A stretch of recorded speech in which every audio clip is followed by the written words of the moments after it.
With us now is Brad Jackson, and he has a phenomenal performance, I guess, enhancement company, and it survives all around baseball. Welcome to the show. How are you? Thank you so much. I'm great. Thank you so much for having me. So performance enhancement, I came up with that term because of the fact that what you do is you take somebody at the level that they're at and you help them perform better. Yeah.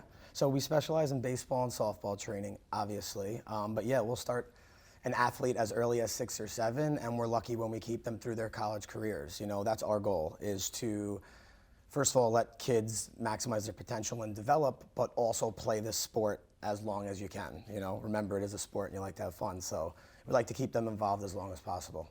So your dad is in our studio audience today, and he told me that you just came out, and at the age of 2, you picked up your first bat. Is that accurate? I would have to take his word on it, Okay.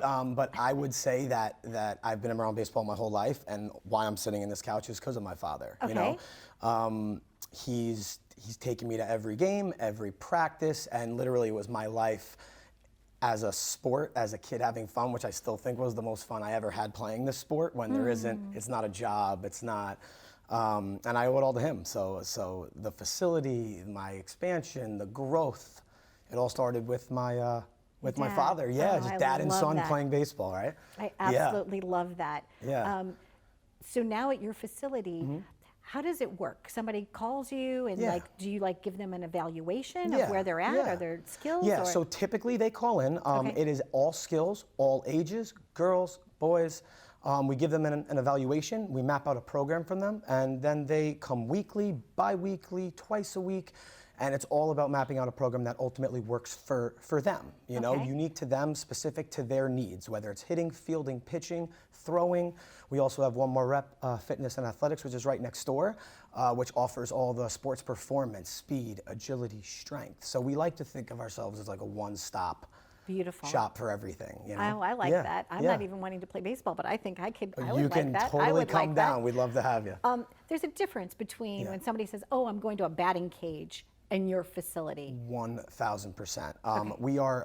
Our business is 95% training based, meaning it's not like the typical cages that I grew up on where you buy tokens and you go outside, you put tokens in, you hit with dad or a couple friends, and you go home. We pretty much do all one-on-one private instruction, small group training, team clinics and stuff like that. So our business is definitely unique in the fact that it's not your rental space where you're coming in to rent space. Okay, and so there's room for both, but but you're not that, right? Yeah, so exactly. You could go fun on the weekends or whatever. We've made ourselves a little bit of a different path, Okay, so when someone grabs a baseball bat, and if you notice in our audio booth, I don't know if you saw, but it's completely decorated with all baseball hats and bats and things like that. Yeah. So what is, okay, so this is kind of like how I would consider holding a bat, right? So like my lower hand's here, my upper hand's here, and my elbow. Well, you're definitely right-handed, so that's good. Okay, so I mean, what do you think starting now? Well, first of all, we'd have to loosen you up a little bit. Okay. And that typically happens when someone doesn't have a lot of playing experience or training,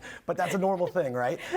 Typically in stance too, especially if you watch, and I know you've done some work with major league players and stuff like that. I have, yes. You watch players and you watch a lineup and everyone stands their own way. It's unique to them. Interesting. You know, when it comes to instruction, and if you find people trying to put every kid the same way, it makes almost like hitters tight and tense, and they're not feeling their own athletic movements and their own body, right? Okay. So stances are very unique, and it's something that I try to help kids, I try to help athletes keep their own athletic tendencies without making them do something that maybe I did when I played, right? And that's something that's a little different, right? So, but yeah, so we try to let everyone be their own athlete a tiny bit. Excellent. Yeah. I also know during the summer, you're friends with somebody that's involved with the Cubbies. Yes. I mean, growing up in St. Louis, Cubbies and Mets were, for me, were like, Okay, but who are you working with from there? So while my age group, as you know, is kind of early on through college, right? So every year we do a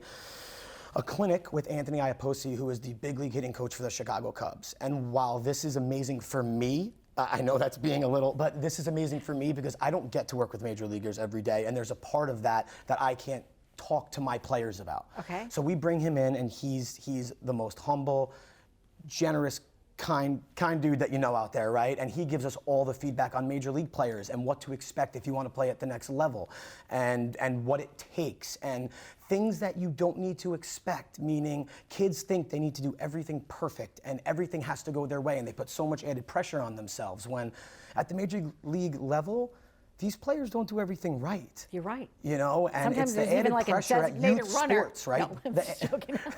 The added pressure at youth sports that kids put on themselves and parents put on their kids, that makes it difficult for their overall success, right? So he brings something I can't give to my athletes, and I admit it. I can't give you that, and I try to learn from him, because if you're not learning, you're not growing, right? So Absolutely. Yeah. And one more tip before we wrap up. Yeah, sure. What's the best way to break in a new glove? See, I was an infielder, so this Yes. is, I used a very stiff glove, meaning I didn't like it soft, but my advice? Yes. Use it. Okay. You don't need fancy oven.